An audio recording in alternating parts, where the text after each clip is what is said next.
शांताकारं भुजगशयनं पद्मनाभं सुरेशं विश्वाधारं गगनसदृशं मेघवर्णं शुभांगं लक्ष्मीकान्तं कमलनयनं योगिभिर्ध्यानगम्यं वन्दे विष्णुं भवभयहरं सर्वलोकैकनाथम्। ओम नमो भगवते वासुदेवाय।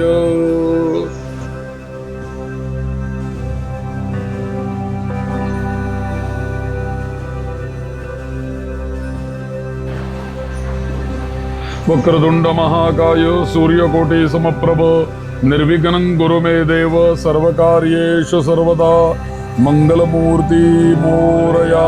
गंगणपतये नमः।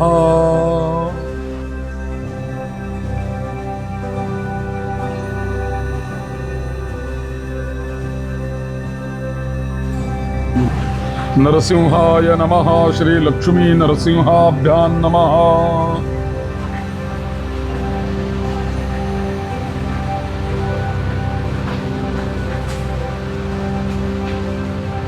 मनोजवं मारुततुल्यवेगं जितेन्द्रियं बुद्धिमतां वरिष्ठं वातात्मजं वानरयूथमुख्यं श्रीरामदूतं शरणं प्रपद्ये। बजरंगबली की जय।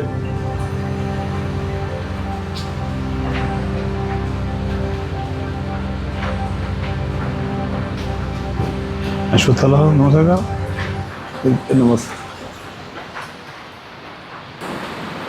नमस्कार। आपण आता भद्रेश्वर देवालयाच्या परिसरामध्ये बसलोय।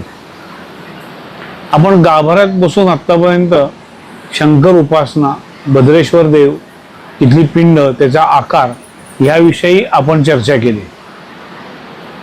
आता ह्याच देवस्थानामध्ये बाहेर जे छोटे छोटे वेगवेगळे देव आहेत त्याच्यामध्ये तिथे एक विष्णूची मूर्ती आहे। आता आम्ही दर्शन घेताना तुम्ही पाहिलं असेलच, आम्ही तिथं आता विष्णूचा शांताकारम श्लोकही म्हणलो आम्ही। तर त्या विष्णूपाशी बसून मागच्या बाजूला तिथं पिंपळाचं झाड आहे, खालच्या बाजूला विष्णू आहे, एका बाजूला गणपती आहे, मागच्या बाजूला नरसिंह आहे, एका बाजूला दक्षिणेकडे तोंड करून मारुती आहे। असे ते 4 देव आणि मधलं पिंपळाचं झाड, असं एक शंकर पंचायतन तिथं उभं केलं गेलंय। कोणत्याही देवाला हे पंचायतन असतं। रामाचं पंचायतन आहे, हे विष्णू शंकराचं हे पंचायतन आहे। त्याच्यामध्ये विष्णूचं महत्व, नदीकाठी असलेलं शंकर देऊळ, त्याच्यामध्ये असलेला विष्णू आणि तिथं असलेलं पिंपळाचं झाड, याला बऱ्याच ठिकाणी, बऱ्याच पुराणामध्ये किंवा महाभारतात सुद्धा काही ठिकाणी त्याचा उल्लेख आपल्याला आढळतो की त्या ठिकाणी बसून कोणती रचना म्हणावी, कोणतं स्तोत्र म्हणावं, कोणती उपासना करावी, म्हणजे जा फळ जास्त प्राप्त होतो। हे भद्रेश्वर देव हे फक्त शंकराची उपासना अशी आहे, जरी असलं शंकर मुख्य दैवत हे शिव आहे, पण हे उपदैवत जे त्यांच्या बरोबरचे आहेत त्यांच्या पण उपासनेला हिथं महत्व आहे आणि हिथं वेगळ्या पद्धतीने उपासना तुम्ही करू शकता। आणि असं ठिकाण सहसा कुठं नाही। तर त्याविषयी आता आपण वेदांमध्ये काही लिहिलं आहे किंवा पुराणात जे काही लिहिलंय, जी काही माहिती दिली गेली आहे, तर त्याच्याविषयी आपण आपले मागच्या आपले जे गुरुजी बरोबर होते वेदमूर्ती मंदार खळदकर यांच्यावर आता आपण ह्याविषयी पण त्यांच्याशी बोलूया, त्यांच्याकडनं माहिती घेऊया आणि आपण त्या पद्धतीनं आपल्याला जमेल तेव्हा इथे उपासना करूया। गुरुजी माहिती जरा थोडी मला आधी त्याच्याविषयी सांगा। अश्वत्थ म्हणजे काय, पिंपळाच्या खाली हे असणं याचं काय महत्व आहे, आणि विष्णू आणि शंकर हे एकमेकाचे उपास्य दैवत आहेत, तर त्याविषयी थोडी माहिती द्या, म्हणजे आपण एक एक गोष्ट पुढे जाऊया। आपल्याकडे अश्वत्थ हे संस्कृत नाव आहे, पण अश्वत्थ म्हणजे पिंपळ। भगवद्गीतेमध्ये भगवंताने आपल्या ज्या विभूती सांगितलेल्या आहेत त्या विभूतींमध्ये ऋतूंच्या मध्ये मी कोण आहे, ऋतूनां कुसुमाकरः, महिन्यांमध्ये मी कोण आहे, मासानां मार्गशीर्षोस्मी, तसं वृक्षांमध्ये मी कोण आहे असं सांगताना भगवान श्रीकृष्ण असं म्हणतात अर्जुनाला की वृक्षाणाम अश्वत्थोस्मी, म्हणजे या पृथ्वी तलावरती असलेले जे अश्वत्थाचे वृक्ष आहेत ती दुसरे तिसरे कोणी नसून माझी विभूती आहे। म्हणजे प्रत्यक्ष भगवंत त्या अश्वत्थाच्या रूपाने या पृथ्वीवर वृक्ष रूपाने जणू काही विराजित आहेत, आणि हे स्वतः भगवंतांनी सांगितलं, दुसऱ्याने कोणी सांगण्याची तेच नाही तिथे। तर अशा ठिकाणी एकतर कृष्णामाईसारखी पवित्र नदी असणं, शंकराचं देऊळ असणं आणि त्याच्यामध्ये ही पिंपळाचं झाड असणं आणि त्याच्या खाली पायाशी किंवा त्याच्या खोडाशी किंवा त्याच्या मुळाशी विष्णूची मूर्ती असणं हे अत्यंत दुर्मिळ असं दर्शन आहे. कारण का की आपल्याकडे वेगवेगळी अनुष्ठानं जेव्हा सांगितली तेव्हा असं सांगितलेलं आहे की उदाहरणार्थ बेलाचं जे झाड आहे, आपल्याला माहिती आहे की बेल हा शंकराला अत्यंत प्रिय आहे. बेल हा लक्ष्मी वृक्ष आहे. बेलाची पानं ही लक्ष्मीकारक आहेत.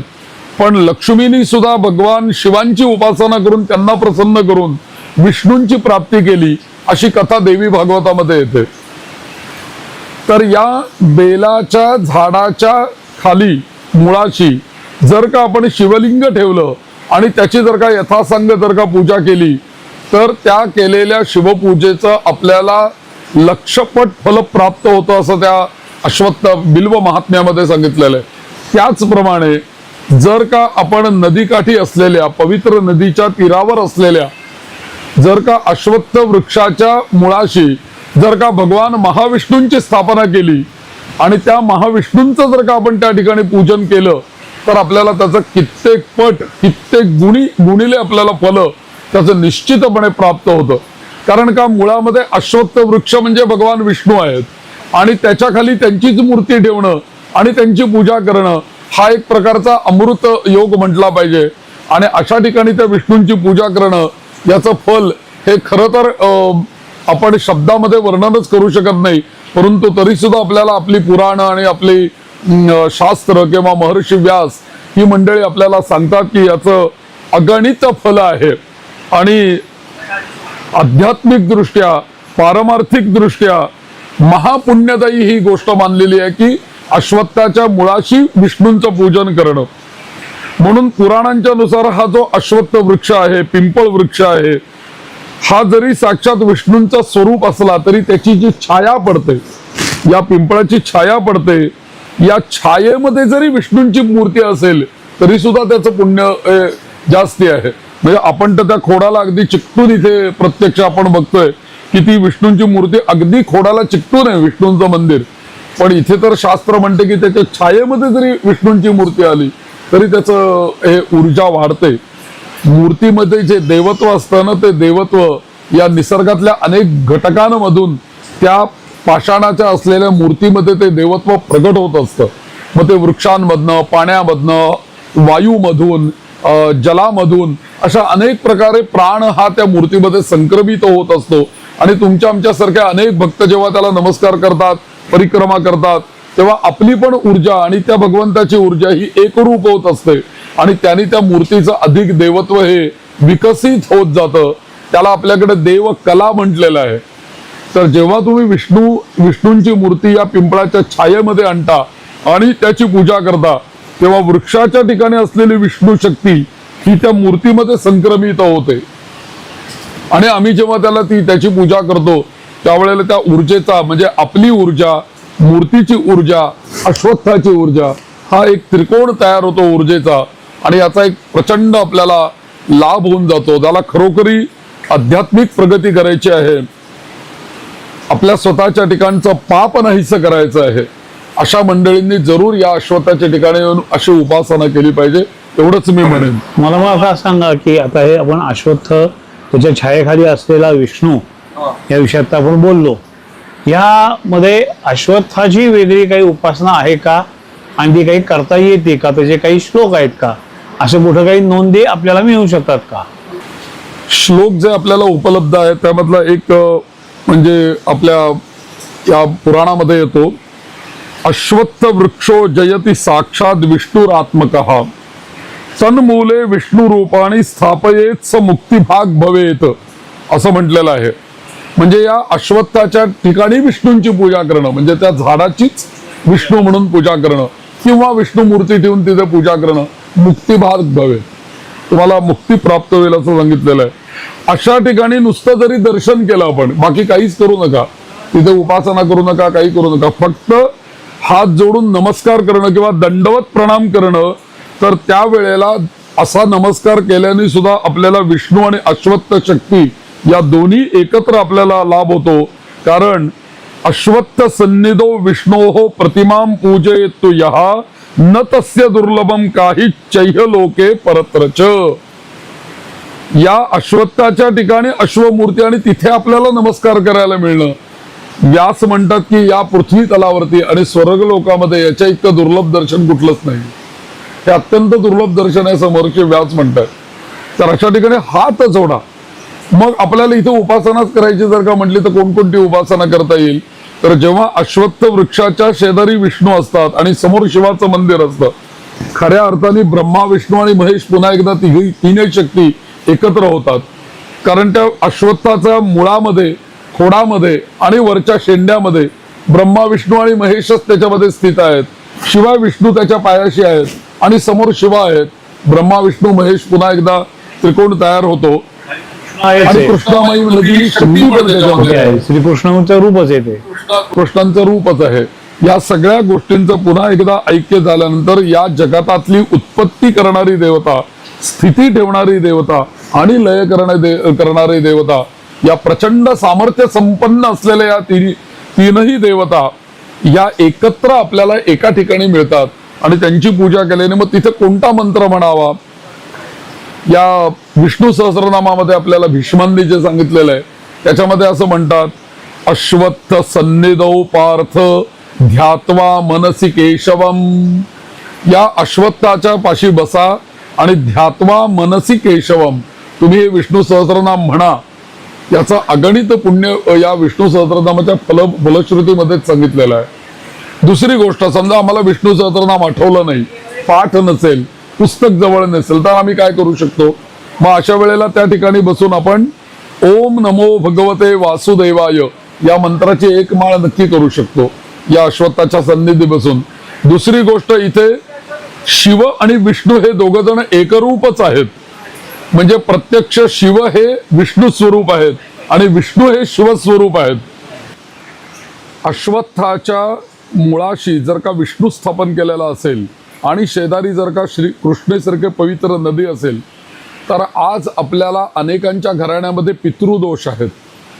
तर पितृदोषावरती एक असा उपाय सांगितलेला आहे आपल्याकडे की नदीचं पाणी भरून आणावं तांब्यामध्ये आणि पाणी भरून घेऊन या अश्वत्थाच्या ठिकाणी असलेल्या विष्णूंच्या ठिकाणी यावं आणि आपले पितृदोष नाहीसे व्हावेत म्हणून त्या आपण तांब्यामध्ये भरून आणलेलं पाणी नमो भगवते वासुदेवाय म्हणत म्हणत या विष्णू मूर्तीला घालावं. अशाने आपले पितृदोष नाहीसे होतात. हा एक तिथे उपाय सांगितलेला आहे. विष्णू हे शिवरूप आहेत आणि शिव हे विष्णू रूप आहेत. शिवाय विष्णू रूपाय विष्णवे शिवरूपाय असे दोघेही जण हरी आणि हर हे दोघेही जण एकच आहेत. तुकाराम महाराज असं म्हणतात, हरिहरामध्ये एक भेद आहे, एका वेलांटीचा भेद आहे. हरी आणि हर भिन्न नाहीच, दोघं एकच आहेत. कारण शिव हे विष्णूंची उपासना करतात, विष्णू शिवांची उपासना करतात. मग इथे अशा ठिकाणी बसल्यानंतर आपण श्री हरिहराभ्यान नमः या मंत्राचा आपण जप करू शकतो. श्री हरिहराभ्यान नमः या मंत्राचा जप करू शकतो. किंवा जसं आपण ओम नमो भगवते वासुदेवाची एक माळ केली, ओम नमः शिवायची एक माळ करू शकतो. म्हणजे दोघांची अशी आपण उपासना करू शकतो. तिसरी गोष्ट म्हणजे पिंपळाला प्रदक्षिणा घातल्याने, पिंपळाला पाणी घातल्याने, पिंपळाला तीळ अर्पण केल्याने आपले पितृदोष नाहीसे होतात. याबरोबर आपल्या कुंडलीमध्ये जर का आपण बघितलं तर शनी पीडा ही सगळ्यांना असते, राहू पीडा ही सगळ्यांना असते. अशा शनी, राहू, केतू अशा पापग्रहांच्या पीडा नाहीसा होण्यासाठी साधे साधे उपाय या पिंपळाला करायला आपल्याला शास्त्रांनी सांगितलेले आहेत.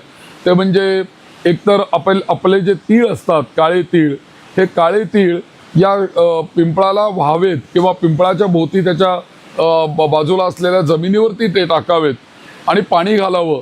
असा एक उपाय सांगितलेला आहे की तीळ वाहण्याने आपल्याला पितृदोष नाहीसे होतात.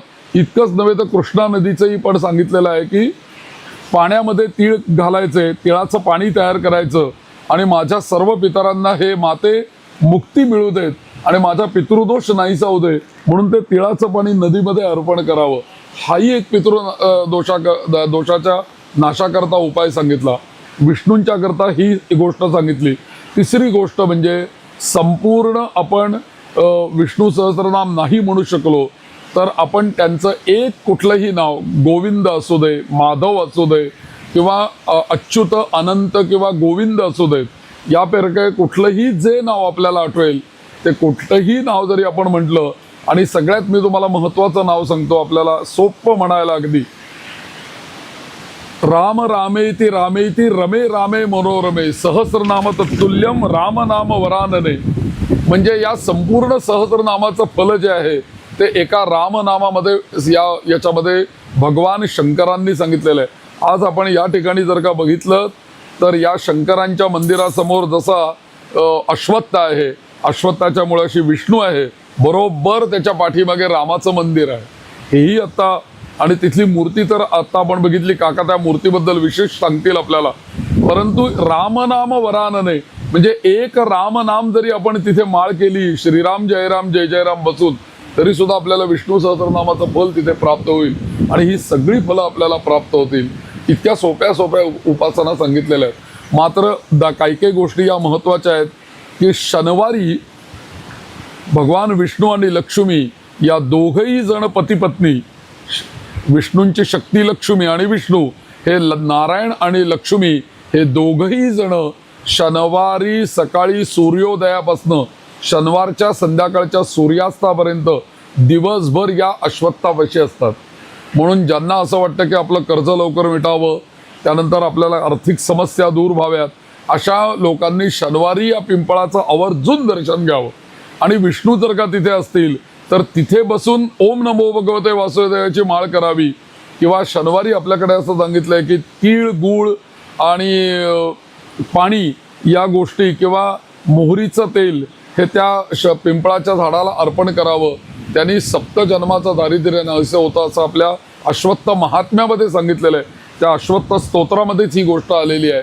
तर शनिवार हा पिंपळाची पूजा करण्याला अत्यंत महत्त्वाचा सांगितलेला आहे. शनिपीडा तर शनिवारी नाहीशी होईलच, बाकीही फलं आपल्याला चांगली मिळतील असं आहे. आता तुम्ही रामाचा उल्लेख केला, राम मंदिराचा उल्लेख केला. आपल्याला इथं जे राम मंदिर आहे, ही रामाची जी काही मूर्ती आहे ती पूर्ण दगडी मूर्ती आहे. आणि ही मूर्ती गंडकी राम असं त्याला म्हटलं जातं किंवा शाळिक रामातला राम. कारण आता जो आपल्या अयोध्येतल्या राम मंदिरासाठी जो दगड आणला गेला तो नेपाळमधून आणला गेला, त्याच ठिकाणून आणलेला एक 100 वर्षापूर्वीचा हा दगड आहे. आणि त्याच्यामध्ये ती मूर्ती आपण बनवलेली आहे, कारागिरांनी ती मूर्ती बनवून दिलेली आहे. आणि त्या मूर्तीचं वैशिष्ट्य असं आहे की राम आपल्या दिशेनं चालत येतोय, अशा रामाच्या पावलांची हे केलेली आहे. एक पाऊल उजवं पाऊल पुढं आहे आणि डावं पाऊल मागं जर थोडंसं उचललं गेलं आहे की आता राम तुमच्यापाशी येतोय, तुम्ही त्याचं स्वागत करा. या पद्धतीची ती मूर्ती, एक 100 वर्षापूर्वीची ती मूर्ती आहे. आपण तिथं रामनवमीचाही उत्सव साजरा करतो. अधिक मासामध्ये आपल्याकडं तिथं 13 तास श्रीराम जय जय राम हा 13 अक्षरी मंत्राचा जपाचा आपण तिथं अनुष्ठान दरवर्षी करतो. या दोन्ही गोष्टी आपण तिथंही करतो. म्हणजे शिवमंदिर आहे, फक्त शिवाचं होतं असं नाही, हे आसपासचे जे दैवत आहेत त्यांचेही उत्सव आपण करत असतो. हनुमान जयंती आपण साजरी करतो, नरसिंह जयंती साजरी करतो, गणपतीची ते चालू असतं. गणेश जयंती आणि हे दोन्ही आपल्याकडे उत्सव ते मोठ्या प्रमाणात असतात, कारण घरोघरी असल्यामुळे त्या पद्धतीने तो थोडक्यात असतो. असे आपण इथं उत्सव साजरे करत असतो. आता आपण अश्वत्थ बघितला, अश्वत्थाची आपण माहिती घेतली, काय करावं हे झालं. पण आता अश्वत्थाच्या खाली नेमकी आपल्याकडे विष्णू मूर्ती आहे. मग तिथं बसून कोणतं स्तोत्र म्हणावं, विष्णू सहस्रनाम म्हणल्यानंतर काय फल प्राप्त होतं आणि विष्णू सहस्रनाम हे काय आहे नक्की हे थोडक्यात सांगा. भगवान विष्णूंचं स्वरूप असलेलं, म्हणजे आपण जेव्हा पिंपळाच्या झाडाच्या शेजारी बसून जेव्हा विष्णूंचं सहस्रनाम म्हणतो तेव्हा प्रत्यक्ष नारायणाच्या शेजारी बसूनच विष्णू सहस्रनाम म्हटल्याचं पुण्य आहे. कारण वृक्ष हा आत्ता नारायणाचं स्वरूप आहे आणि तो लाईव्ह आहे, आपल्याला दिसतोय डोळ्यांनी. जसं आपल्याला प्रत्यक्ष नारायण बघण्याचं अजून काही एवढं सामर्थ्य किंवा आपलं तेवढं पुण्य नाही आहे, भाग्य नाही आहे. त्याला बहुत सुकृताची जोडी असं लागेल आपल्याला. पण आपली आत्ता बहुत सुकृत काहीतरी आहे, म्हणून अश्वत्थ रूपामध्ये का विना आपण नारायणाचं दर्शन घेतोय, हे आपलं परमभाग्य आहे. आपल्याला त्याचं सान्निध्य मिळालं हे दुसरं भाग्य. आणि तिसरं भाग्य आहे की त्याच्या शेजारी बसून आपण त्याचं नामस्मरण करतोय. तर विष्णू सहस्रनाम हे आपल्याला सर्वांना परिचित असलेलं जे काही आहे ते भीष्म पितामहांनी युधिष्ठिराला महाभारतामध्ये अनुशासन पर्वामध्ये सांगितलेलं हे विष्णू सहस्रनाम आहे.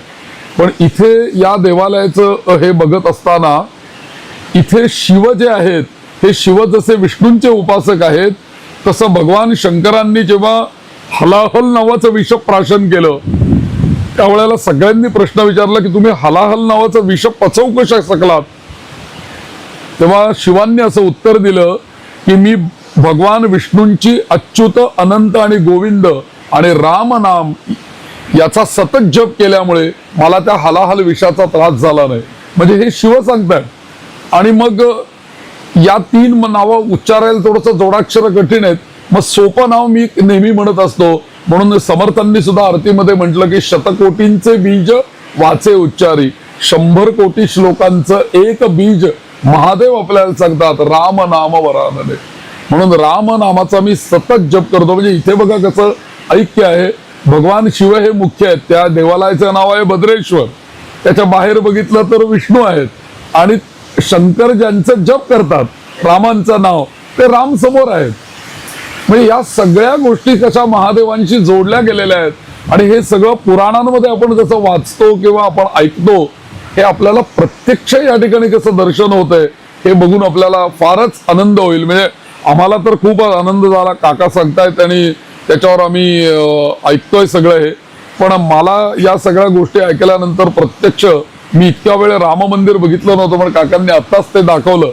त्यामुळे मलाही विशेष वाटलं की ज्यांचं मुखामध्ये नाव शिवांचे आहे ते राम समोर उभे आहेत गंडकीच्या पाषाणामध्ये आणि ते सुद्धा चालण्याच्या याच्यामध्ये असे निघालेत जणू काही आणि ते शिवांच्याकडे निघालेले आहेत असंच आपण मी म्हणेन.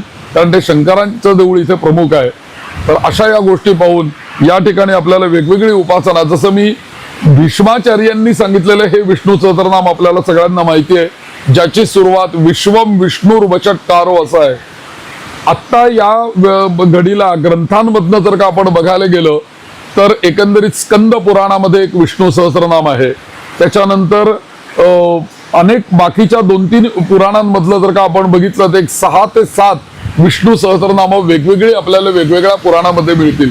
त्यामध्ये विशेष विष्णू सहस्रनाम आहे गरुड पुराणातलं.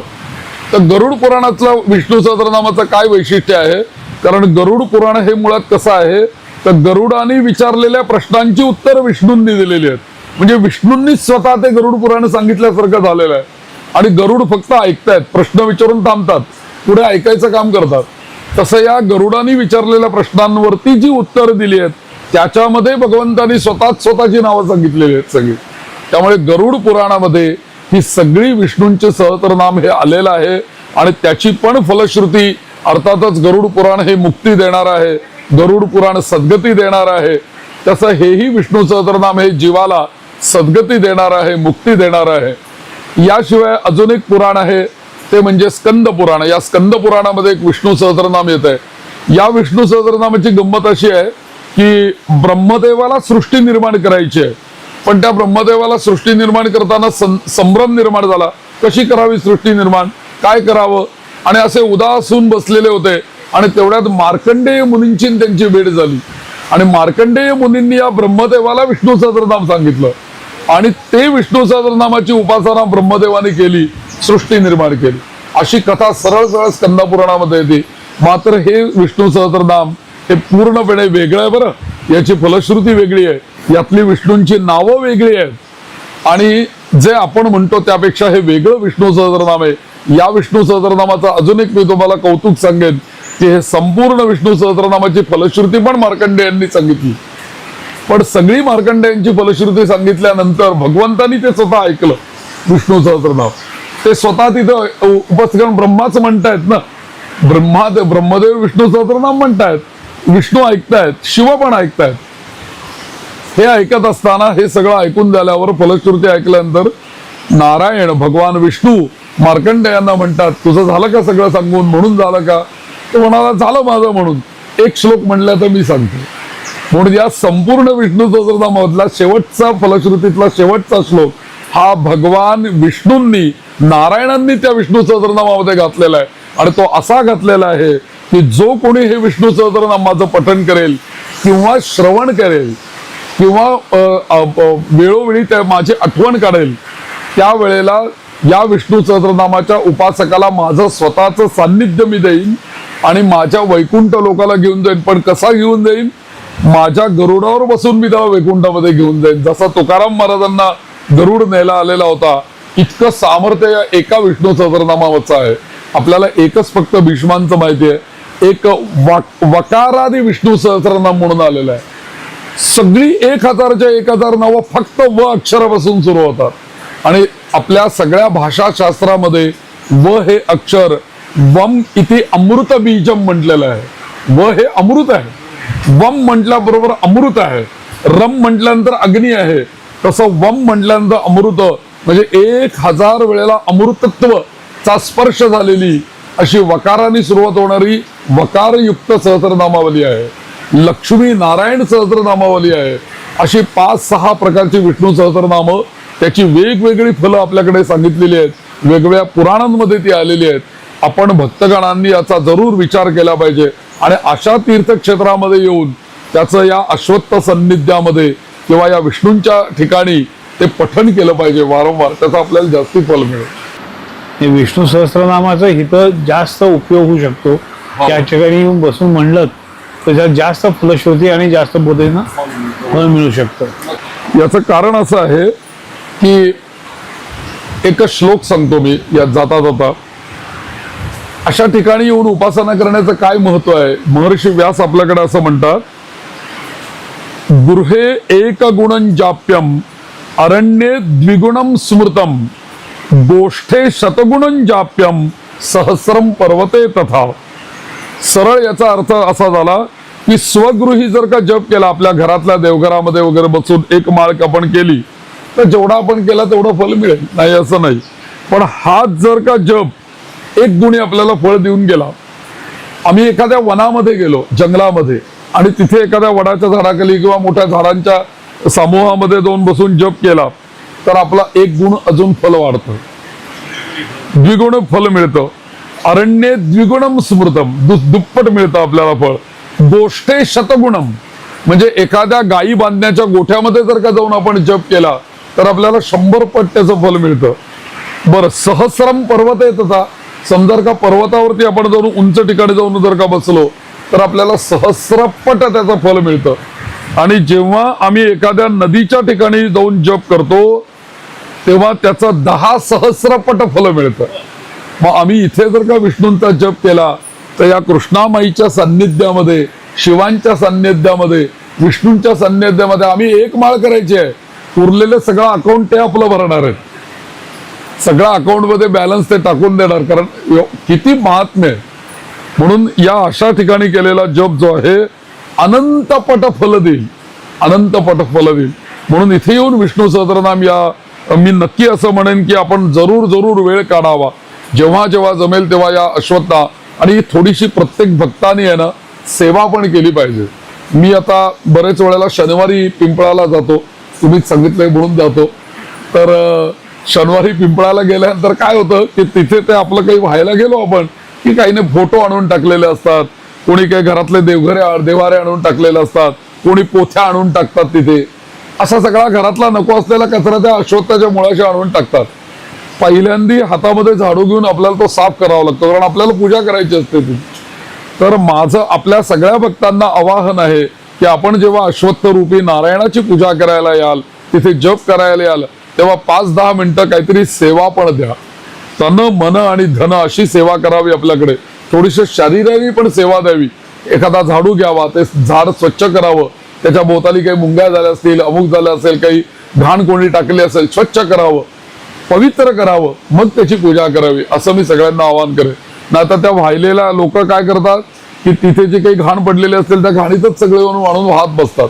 त्यालाही ते कसं वाटत असेल ना, हाही विचार करणं महत्वाचं आहे. त्यामुळे असं आहे की आपल्या घरातले फोटो किंवा देवारे ह्या सगळ्या ज्या गोष्टी आहेत त्या कधीही झाडाखाली सोडायच्या नाहीत पिंपळाच्या, आणि कधीही नदीतही सोडायच्या नाहीत. ह्या दोन्हीही गोष्टींना आपल्या पत्रिकेतला चंद्र बिघडतो, आणि चंद्र बिघडलं की मनस्वास्थ्य बिघडतं आणि माणसाला त्रास आणि हे चालू होतं. तर ह्या गोष्टी निश्चित कराव्यात. काही लोक आहेत पुण्यासारख्या ठिकाणी, काही आहेत की लोक ह्या सगळ्या मूर्ती, हे देवारे, हे फोटो हे घेतात आणि त्याची व्यवस्थित पुढची विल्हेवाट नीट रितसर लावतात. अशा लोकांकडे हे द्यावेत. त्या ठिकाणी सोडून आपण पापाचे धनी होण्यापेक्षा आणि दुसऱ्या माणसालाही पापाचे धनी, कारण तुमच्या घरातल्या फोटोला पण आम्हीच पाणी वाहणार, या दोन्ही दृष्टीनं लोक आपण स्वतःचा आणि लोकांचाही पाप अंगावर घेण्यापेक्षा या ठिकाणी सोडण्यापेक्षा योग्य त्या लोकांना त्या हातात द्यावेत.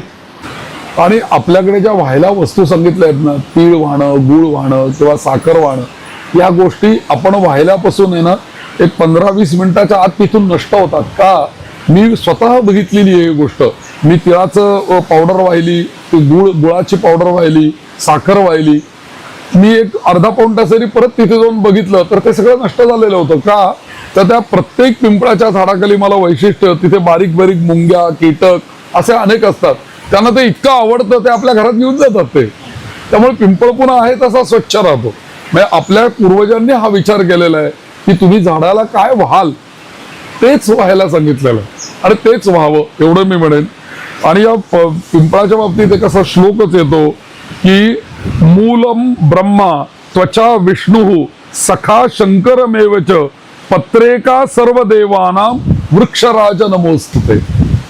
म्हणजे काय झाला अर्थ की मूलम ब्रह्मा, मुळामध्ये ब्रह्मा आहे, त्वचा विष्णु, त्याचं जे खोड आहे ते सगळं विष्णू रूप आहे, सखा शंकरमेवच, त्याच्या ज्या फांद्या आहेत त्या शंकर आहेत, महादेव आहेत, आणि पत्रिका सर्व देवाना, त्या पिंपळाचे जे प्रत्येक पान आहे त्या प्रत्येक पानावरती एक एक देवता विराजमान आहे. आणि म्हणून वृक्षराज नमोस्तुते, त्या याला नमस्कार केलेला आहे. आणि एक श्लोक त्या पिंपळाच्या महात्म्यामध्ये तो असा येतो, मूलतः ब्रह्मरूपाय मध्यतो विष्णुरूपिणः अग्रतः शिवरूपाय अश्वत्थाय नमो नमः. म्हणजे ब्रह्मा, विष्णू आणि महेश असं तीनही देव ज्या वृक्षामध्ये आहेत तिथे आपण कशाला घाण करायची, तिथे जाऊन कशाला आपण इथे दूषित बोलू पण नये, अभद्र बोलू पण नये. जो भद्रेश्वर आहे, जो कल्याण करण्याकरता बसलेला आहे, तिथे अभद्र त्याला कसं चालेल? तो भद्र देतोय आपल्याला, आम्ही त्याला अभद्र का द्यावं? हा साधा एक विचार प्रत्येक भक्ताने करण्यासारखा आहे. एवढंच मी म्हणेन. पौर्णिमेला विशेषतः या पिंपळाचं दर्शन घेणं, त्याच्या मुळाशी दिवा लावणं, याला फार मोठं महत्व धर्मशास्त्रामध्ये सांगितलेलं आहे. आणि नदीला सुद्धा दीप अर्पण करणं, तुम्ही साडी नेसरायचं सांगितलं तसं नदीला दिवे अर्पण केल्याने अनेक प्रकारचे वंशदोष, पितृदोष नाहीचे होतात. तसं पिंपळाच्या झाडाखाली दिवा लावल्याने सुद्धा आपले पितृदोष नाहीचे होतात. म्हणून पिंपळाच्या झाडाखाली दिवा लावावा. आणि मी एक असा उपाय ऐकला होता, एकाने मला असं सांगितलं होतं जाता जाता की पिंपळाचं जे पान आहे त्याच्यावरती गंधाने राम लिहायचं. प्रत्येक पिंपळाच्या पानावर अशी 11 पानं गोळा करायची पिंपळाची, राम लिहायचं.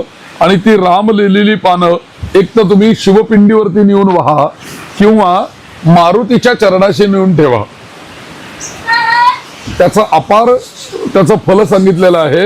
आणि त्याचं अपार फल नसतं, नाही तर लक्ष्मी प्राप्ती त्याचं फल सांगितलंय. अडलेली कामं पूर्ण होण्याकरता सांगितलंय. म्हणजे हे पुन्हा राम, विष्णू आणि शिव ऐक्य, हे सगळं आपल्याकडे हरिहराचं ऐक्याचं आहे. हरिहराचा भेद केला तर ते पाप आहे असं शिवलीलामृतामध्ये सांगितलं जातं. की जेव्हा यमानं सांगितलं की कुणाला आणाल धरून, तर जो हरिहरांचा भेद करतो तो पापी आहे, त्याला माझ्या दारात आणून उभा करा, त्याला मृत्यूदंड द्या. ग्रहांचे सगळे दोष नाहीसे करण्याचं सामर्थ्य अश्वत्थामध्ये आहे. ग्रहदोष मी पगाशी फक्त राहू, केतू आणि शनी सांगितले, परंतु अश्वत्थाच्या मध्ये अग्नीचा पण वास आहे. आम्ही जेव्हा अरणी मंथन करतो, घासून असा अग्नी उत्पन्न केला जातो, त्यावेळेला अश्वत्थाचंच अरणी वापरली जाते. आणि वरचं जे शंकू असतो तो सुद्धा अश्वत्थाचाच असतो. बाकी अनेक प्रकारची लाकडं या जगामध्ये आहेत, पण कुठलीही लाकडं कुठल्यावर घासून अग्नी निर्माण होत नाही. मुळामध्ये त्याच्यात अग्नितत्व असायला पाहिजे. तसं या पंचमहाभूतांपैकी अग्नितत्व हे त्या पिंपळामध्ये विराजमान आहे. म्हणून आम्ही त्याचं खोड एकमेकांवर घासलं तर त्यातनं टिंकी उडते. आणि पिंपळ जर का तुम्ही आतून त्याचं खोड बघितलं किंवा वरून, तर त्याचा रंग जो आहे तो अग्नीसारखाच आहे. म्हणजे त्यामुळे अग्नितत्व त्याच्यामध्ये आहे. त्यामुळे राहू, केतू, गुरु, नवग्रह, चांडाळ योग असतो पत्रिकेमध्ये, अशा वेळेला जरूर अश्वत्थाला प्रदक्षिणा कराव्यात. चांडाळ योग राहू केतू आणि गुरु असा तयार होतो अशा वेळेला. आणि पिंपळाला गाईचं दूध व्हावं असं पण सांगितलेलं आहे. म्हणजे गीर गाईचं दूध, जर्सी गाईचं दूध नाही तर गीर गाईचं दूध आणावं, त्याच्यावर शुद्ध पाणी घ्यावं, गंगेचं पाणी किंवा पवित्र नदीचं पाणी. आता आपल्या इथे कृष्णा आहे, कृष्णा नदीचं पवित्र पाणी, त्यानंतर त्या पाण्यामध्ये तीळ आणि दूध गाईचं, या जर का गोष्टी आपण एकत्र या पिंपळाच्या झाडाखाली जर का आपण अर्पण केल्या तर याने अनेक प्रकारचे ग्रह दोष नाहीसे होतात असं सांगितलेलं आहे. संतान दोष असतील, कुठलेही दोष असतील, अनेक दोषावरती ते आहे. अशा सगळ्या गोष्टी आहेत. आपण ह्या 2 भागांमध्ये शिवभक्ती, विष्णुभक्ती या दोन्ही गोष्टी आपण पाहिल्यात. या सगळ्या गोष्टी या भद्रेश्वर मंदिरात कशा तुम्हाला करता येतील आणि तुम्ही इथे येऊन कशी उपासना करू शकाल हेही आपण ह्या भागामध्ये दोन्ही भागात मिळून सांगितलंय. या सगळ्याचा लाभ लोकांना व्हावा, जनतेला व्हावा, देवाच्या भक्तांना व्हावा, ही त्यामागची खरं उद्दिष्ट हेच आहे की देवस्थानची माहिती मिळावी, देवस्थानच्या माहितीप्रमाणे त्या ठिकाणी काय केलं असता काय मिळतं हे फलश्रुतीही लोकांना कळावी आणि याचा लाभ देवानं जो दिलाय, जी ऊर्जा देव इथं बसून देतोय ती प्रत्येकाला मिळावी या दृष्टिकोनातून ह्या दोन्ही भागांचा आम्ही हे घेतलेलं आहे. आपण ही सगळी जी माहिती आत्ता बघितली ते मंदिर सातारा जिल्ह्यातील वाई ह्या गावात आहे. वाई हे पुण्यापासून साधारणतः 90-92 किलोमीटर अंतरावर हे आहे. या मंदिराचा पत्ता वाई कुठेही विचारलात तरी भद्रेश्वर मंदिर, फुले नगर, वाई हा ह्या मंदिराचा पत्ता आहे. हे मंदिर सकाळी 6 ते 11:30, दुपारी 4 ते रात्री 9 पर्यंत उघडं असतं. सोमवारी पूर्ण दिवस मंदिर उघडं असतं, तेव्हा आपण केव्हा येऊन दर्शन घेऊ शकता. त्यावेळेत तुम्ही या. तुम्हाला काही उपासना करायच्या असतील, काही सांगायचं असेल तर मी उमेश माधव रास्ते किंवा मंदिरावर समोरच्या बाजूला इथले जे सालकरी गुरु आहेत त्यांचाही नंबर आणि नाव लिहिलेलं असतं. त्यांना फोन करून तुम्ही इथं काही करायचे असेल, काही उपासना किंवा अभिषेक करायचा आहे असं काही असेल तर त्यांना सांगून करून घेऊ शकता. आपण आजच्या ह्या कार्यक्रमासाठी आपण मुद्दामून या मुलाखतीसाठी वेदमूर्ती मंदार खळदकर पुणे यांना आपण बोलवून घेतलं होतं. ते आपल्या विनंतीला मान देऊन इथं आले आणि अगदी वैशिष्ट्य सांगायचं तर विष्णू सहस्त्रनामावर त्यांची अतिशय प्रवचनं चांगली असतात, अतिशय चांगल्या पद्धतीने प्रवचन करतात. तसं ते देवी भागवतावरही प्रवचन करतात. काकांना आपण सगळं मी पण नमस्कार करतो. श्री उमेश दादा रास्ते यांचं पारंपरिक, यांच्या परंपरेतलं स्वामींकडनं त्यांना नाव मिळालेलं आहे स्वामी केशवानंद. स्वामींचे निस्सीम असे काका भक्त आहेत आणि समाजाला सध्याच्या काळामध्ये लहान मोठ्या माणसांना ते वृद्ध माणसांपर्यंत मानवांना जे प्रश्न पडतात त्या प्रश्नांमधनं मार्ग मिळत नाही, अशा मार्ग न मिळणाऱ्या लोकांना मार्ग दाखवण्याचं काका त्यांच्या घरात असलेल्या स्वामींची प्रासादिक मिळालेली जी गादी आहे त्या गादीवरती बसून लोकांना चांगला मार्ग दाखवण्याचं काका काम करतायत. या भद्रेश्वराचे पिढीजात ते व्यवस्थापक आहेत आणि याच्याप्रमाणे व्यवस्थापन सगळं त्यांच्या घराण्याकडे आहे आणि गेल्या अनेक पिढ्यानपिढ्या ते हे मंदिर सांभाळत आहेत. भद्रेश्वराच्या ठिकाणी ही साधना काकांची बरीच झालेली आहे पूर्व काळामध्ये आणि आज त्याच्याच कृपेने, या भद्रेश्वराच्या कृपेने स्वामींपर्यंत काका पोहोचलेले आहेत आणि प्रत्यक्ष स्वामींनी चरण पादुका काकांना दिलेल्या आहेत आणि त्या सुद्धा जलतत्वामधनं म्हणजे पाण्यामधून समुद्रामधनं काकांच्या हातामध्ये त्या पादुका आलेल्या आहेत. अशा पादुकांचंही दर्शन आपल्याला स्वामींच्या काकांच्या घरामध्ये घेता येतं आणि अनेक प्रकारे मार्गदर्शन आपल्याला काही अडलेलं असेल तरी आपण विचारलं तरी काका त्याच्यावरती योग्य, स्वामींना विचारून काकांना नेहमी विचारलं तर काका म्हणतात स्वामी काय म्हणतात ते मी तुम्हाला सांगतो. काका त्यांच्या बदलचं काहीच सांगत नाहीत, जे स्वामी त्यांना सांगतात तेच आपल्यापर्यंत ते पोहोचवतात. तर काकांनी मला अतिशय प्रेमाने या वाईमध्ये बोलवलं आणि आपल्याशी संवाद या भद्रेश्वराच्या आशीर्वादाने घडवून आणला, त्याबद्दल मी काकांना धन्यवाद देतो. असंच आपण सातत्याने भेटत राहू, वेगवेगळे विषय अशा या मंदिरामध्ये चर्चा करून आपण लोकांपर्यंत पोहोचवण्याचा एक प्रयत्न करू. निश्चित. श्री भद्रेश्वर महाराज की जय. श्री स्वामी कृष्णाबाई समर्थ. महाराज की जय.